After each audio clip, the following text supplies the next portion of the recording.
Welcome students. Today we are going to learn a new poem which is given on page number 50, unit 2.4.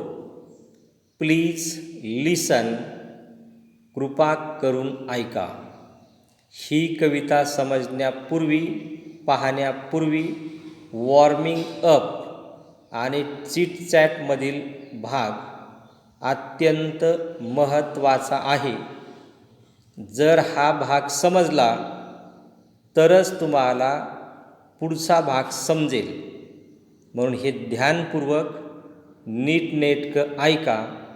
प्रत्येकाने spelling पाठ केले असतील, Marathi translation वाचलं असेल, original टेक्स्टमधली 50-51 पान नंबरवरची कविताही तुम्ही वाचली असेल. या सगळ्या बाबी गृहीत धरून हे व्हॉइस रेकॉर्डिंग नीटनेटकं ऐका. पहिल्यांदा हे समजून घ्या का या कवितेमधला कवी जो आहे तो अननोन आहे. कवितेच्या कवीचं नाव इथं दिलेलं नाही. म्हणून ॲप्रिसिएशन ऑफ द पोएममध्ये name of the poet dash unknown, माहिती नाही. कविता ध्यानपूर्वक पहा. पान नंबर 50वरती काही त्यांनी आपल्याला चिटचॅटमध्ये 4 प्रश्नही विचारलेले आहेत. हे सगळं कळाल्याशिवाय आपल्याला कविता कळणार नाही. म्हणून हे ध्यानपूर्वक ऐका. मी आता थोडीशी त्याला सुरुवात करतो. प्रस्तुत कविता समोरच्याचे ऐकून घेणे किती महत्त्वाचे आहे यावर प्रकाश टाकते. म्हणजे समोरचा माणूस आपल्याबरोबर काय बोलत आहे हे प्रत्येकाने ध्यानपूर्वक ऐकून घेतलं पाहिजे. अशा आशयाची कविता ही आहे. बोलणाऱ्याचे म्हणणे लक्षपूर्वक ऐकणे, त्याच्या भावना समजावून घेणे हे किती महत्त्वाचं असतं असा एक आशय या कवितेमध्ये मांडलेला आहे. This is a poem written by unknown poet. माहीत नसलेला कवी, त्याच्याकडून ही कविता लिहिली गेलेली आहे. The speaker of the poem, the speaker of the poem seems to be an adolescent. Adolescence means किशोरवयीन. किशोरवयीन म्हणजे 11वी-12वीच्या दरम्यान असलेलं वय. का जो मुलगा स्वतःला मोठं समजतो परंतु घरातील आणि समाजातील माणसं त्याला लहान समजत असतात. अशा वेळेला त्याला असं वाटतं आपण निर्णय घ्यायला सक्षम आहोत आणि घरच्यांना समाजातल्या व्यक्तींना असं वाटतं का हा अजून लहान आहे. मग अशा प्रकारची धुमसट त्याच्या मनामध्ये नेहमी चालू असते. असा एक किशोरवयीन मुलगा म्हणजेच a young person who is developing from a child into an adult. म्हणजे लहान मुलाचं रूपांतर हे ग्रोनअप पर्सन, पूर्ण वाढ झालेल्या व्यक्तीमध्ये होत असताना, म्हणजे या संक्रमण कालखंडामध्ये. लक्षात आलं असेल तुमच्या का 11वी-12वीच्या मुलांना हे नेहमी वाटतं का आपण आता निर्णय घ्यायला सक्षम आहोत आणि पालकांना असं वाटतं का हा लहान आहे.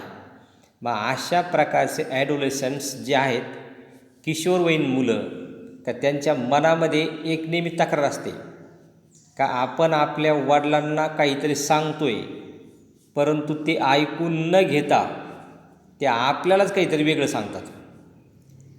ही could be talking to her or to his parents.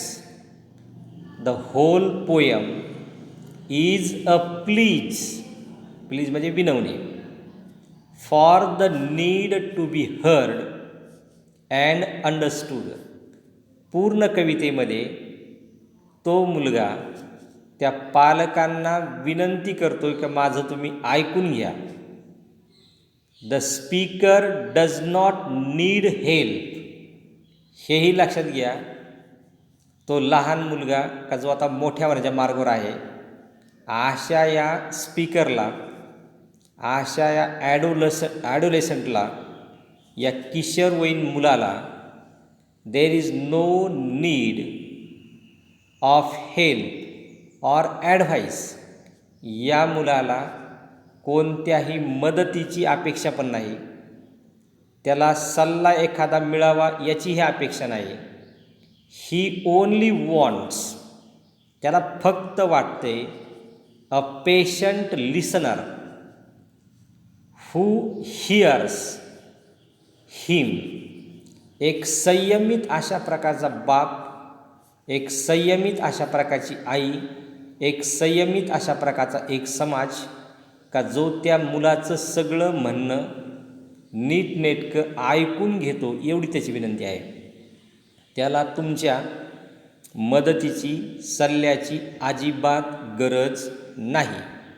The speaker of the poem sounds very realistic about his shortcomings and he appears confident enough to overcome them.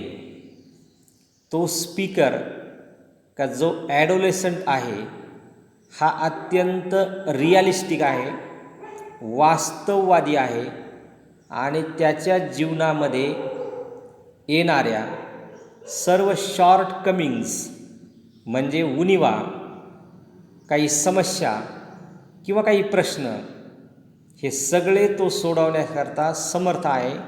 त्याच्या मनामध्ये प्रचंड कॉन्फिडन्स म्हणजे आत्मविश्वास आहे, जिद्द आहे. Moreover the speaker wants to sort out his problems himself. आणि त्याला एक स्वातंत्र्य पाहिजे का आपण आपल्या सगळ्या समस्या स्वतःच सोडवल्या पाहिजेत आणि ह्या सोडवण्याकरता त्याला स्वातंत्र्याची आवश्यकता आहे. कधी कधी तो मुलगा आपल्या वडिलांना काही शंका विचारतो, काही प्रश्न विचारतो.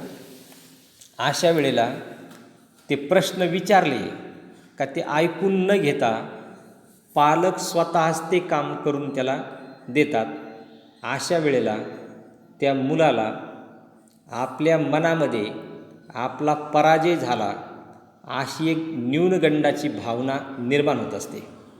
मग अशाच प्रकारचं काहीसं म्हणणं या कवितेमध्ये मांडलेलं आहे.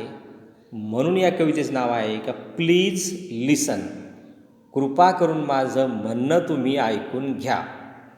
मग आता या कवितेचं पार्श्वभूमी ज्ञान बहुतेकांना कळालं असेल असं वाटतं. पुन्हा एकदा समजून घ्या. प्लीज लिसन, कृपा करून ऐका, विनंती करून ऐका.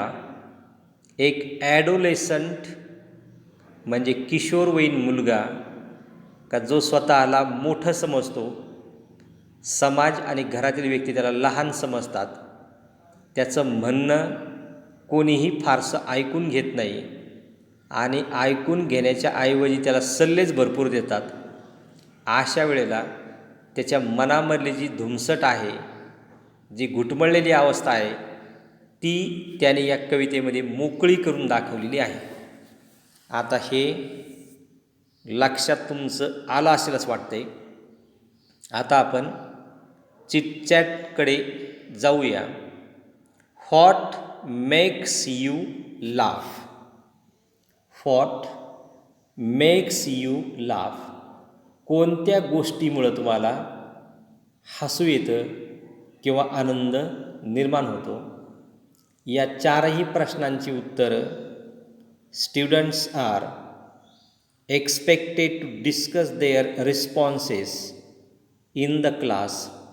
It means everybody has his own answer. प्रत्येकाचं उत्तर हे भिन्न भिन्न किंवा स्वतंत्र आपल्या मनाने असावं. त्याला कुठल्याही प्रकारचं बंधन नाही. फक्त भाषा करेक्ट असावी आणि लिखाणामध्ये निर्दोषता असावी. What makes you laugh?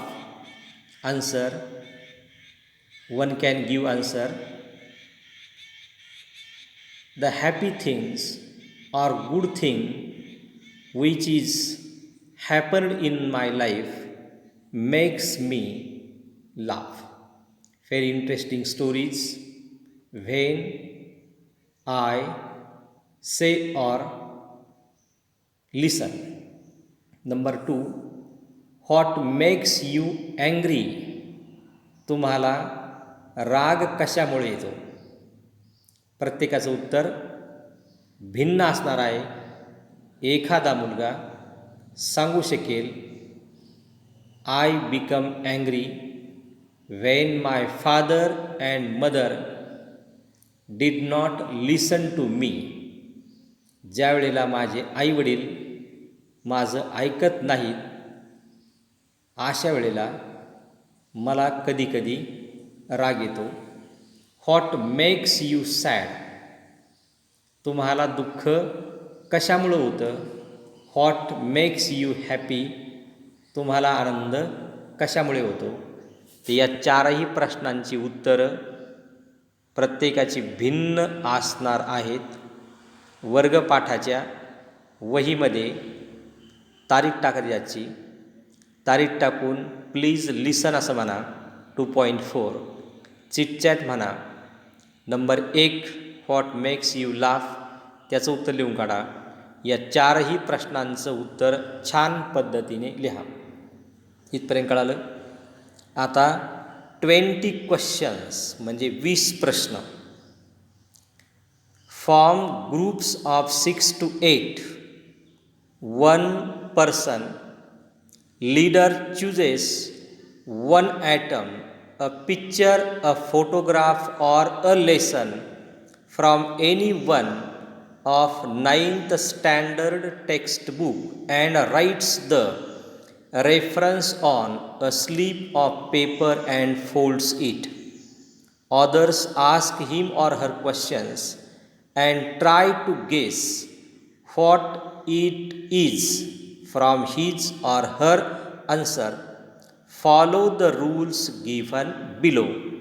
म्हणजे काय तर अगदी थोडक्यात 6, 7, 8 लोकांचा एक गट तयार करा. त्या गटाचा एक प्रमुख निर्माण करा. 9वीच्या पुस्तकातून एखादं चित्र किंवा उतारा किंवा एखादा धडा निवडा.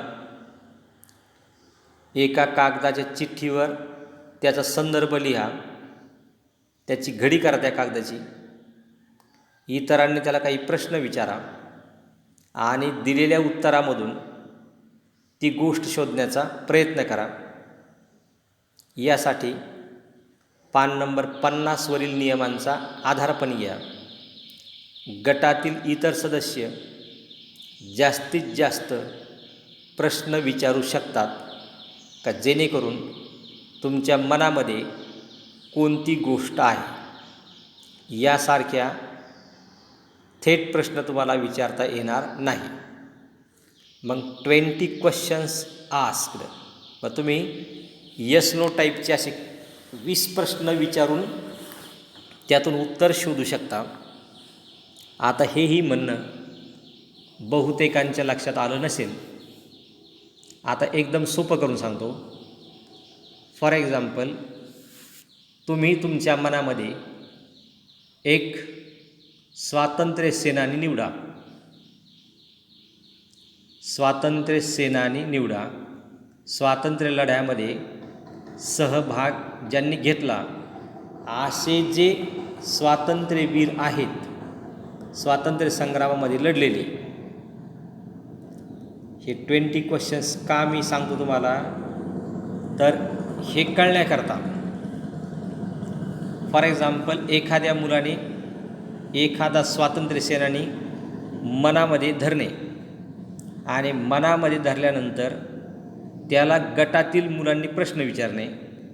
काय प्रश्न विचारायचा? का तुझ्या मनामध्ये जो स्वातंत्र्य सेनानी आहे त्याला प्रश्न विचारायचे. मग कसे विचारायचे?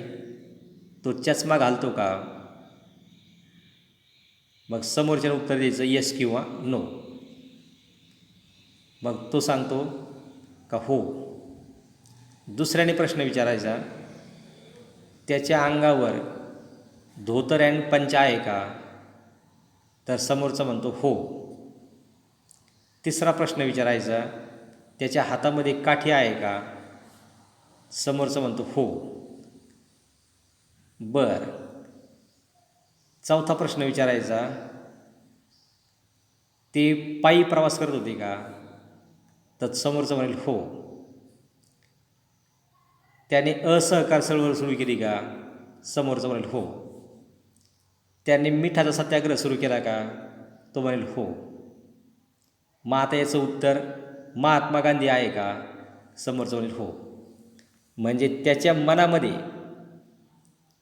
कोणता स्वातंत्र्य सैनिक आहे हे शोधण्याकरता आपल्याला त्याला 20 प्रश्न विचारायचे आणि 20 प्रश्नांच्या माध्यमातून त्याने कोणता धडा घेतलेला आहे, कोणती कविता घेतली आहे त्या चिठ्ठीवरती, याचा आपल्याला खात्री करून बरोबर अंदाजे प्रश्न विचारून त्या उत्तरापर्यंत जायचं. मला वाटतं ही गोष्ट तुमच्या लक्षात आली असेल. मग हे विचारण्याकरता तुम्हाला एक काही शब्द किंवा काही वाक्य वापरावं लागतील. ॲग्रीमेंट दिसते गुलाबी पट्ट्यामध्ये. ॲग्रीमेंट, नंतर ask for your friends opinion आणि शेवटी डिसॲग्रीमेंट म्हणजे असहमत. तर मग पहिल्यांदा agreement, I totally agree with you, मी तुझ्याशी पूर्ण सहमत आहे. एक्झॅक्टली, ॲब्सोल्युटली, अत्यंत बरोबर आहे. यू आर राईट, तुझं म्हणणं बरोबर आहे. I don't know, I need to think about it, मला नक्की माहीत नाही परंतु विचार करू दे.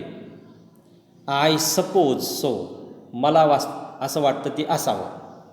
आता ask for your friends opinion, तुमच्या मित्राला तुमचं ओपिनियन जर विचारायचं असेल तर डू यू थिंक, तुला असं वाटतं का? डू यू ॲग्री, तू सहमत आहेस का? व्हॉट डू यू थिंक, तुला काय वाटतं? व्हॉट इज युअर ओपिनियन, तुझं काय मत आहे? How do you feel about that, याच्याशी तुझी भावना काय आहे किंवा तुला काय वाटतं? असे गुलाबी पट्ट्यामध्ये ॲग्रीमेंट, नंतर आस्क फॉर युअर फ्रेंड्स. आता डिसॲग्रीमेंट म्हणजे सहमत आहात किंवा नाहीत. डिसॲग्रीमेंट, मी सहमत नाही. अशा वेळेला जर तुम्हाला त्या मुलांनी प्रश्न विचारले तर ज्यावेळेस तुम्ही त्या उत्तराशी सहमत नसता तेव्हा नो आय डोंट थिंक, मला असं वाटत नाही. आय टोटली डिसॲग्री, मी तुमच्याशी पूर्ण असहमत आहे. नॉट नेसेसरीली, याची गरज नाही. I am not sure about that, मला याच्याबद्दल खात्री पण नाही. Let us agree to disagree, आपण सहमतीकडून असहमती एकदा दर्शवूया, दाखवूया. तर साधारणतः हे फक्त माहिती करा एक्सप्रेशन्स आपल्याला हे नेहमी वापरावे लागतात. आता ॲग्रीमेंट्स अँड डिसॲग्रीमेंट्स इथपर्यंत कळालं. मग आता हे एखादी गोष्ट तुम्ही मनात धरल्यानंतर 20 प्रश्नांच्या माध्यमातून आपले सहकारी ती ओळखण्याचा प्रयत्न करतील अशी अपेक्षा ठेवून, म्हणजे बारकाईने ऐकून घ्यायचं आणि ऐकल्यानंतर यस किंवा नो एवढेच त्यांना रिस्पॉन्स द्यायचा का जेणेकरून तुम्ही गांभीर्याने ऐकत आहात असा त्याचा अर्थ होईल. इथपर्यंत कळालं. आता आपण पान नंबर 50वरील जो भाग पाहिला, agreement, ask for your friends opinion आणि डिसॲग्रीमेंट, हे सगळे वाक्य वारंवार वापरून आपल्याला ते आपल्या दैनंदिन व्यवहारामध्ये वापरता आले पाहिजेत. आता हा भाग तुम्हाला कळला असेल तर या पान नंबरवर तुम्ही काय करणं गरजेचं आहे, तर चिटचॅटमधील 4 प्रश्न लिहून काढा. नंतर 20 क्वेश्चन्स एखाद्या टॉपिकवरती विचारण्याचे प्रयत्न करा. हे प्रयत्न केल्यानंतर ते 20 प्रश्न तुमचे येस नो टाईपचे असावेत अशी अपेक्षा आहे. मग हे सगळे प्रश्न पहिले 4 आणि नंतर 20 क्वेश्चन्सपैकी 10-12 जर तुम्ही प्रश्न लिहिले तरी हरकत नाही. तर साधारणतः या कवितेमध्ये काय दिलेलं आहे हे तुम्हाला कळालं. आता 4 प्रश्नांची उत्तरं ॲग्रीमेंट डिसॲग्रीमेंटचे वाक्य माहिती करून घ्या, वाटल्यास ते हाताखालून लिहून काढा आणि 20 प्रश्नापैकी एक 10 ते 12 प्रश्न तुम्ही तयार करा. जर तयार नाही करता आले तुम्हाला तर गाईडच्या पान नंबर 70वरती काही प्रश्न तिथं दिलेले आहेत, ते वारंवार वाचा आणि त्या 12 प्रश्नामधील जे सोपे वाटतात असे 10 किंवा 9 प्रश्न लिहून काढा. इथपर्यंत कळालं. यानंतर आपण लगेच पुढचा जो भाग आहे 51 पान नंबरवरचा तो पाहू. तोपर्यंत धन्यवाद. Okay, all the best.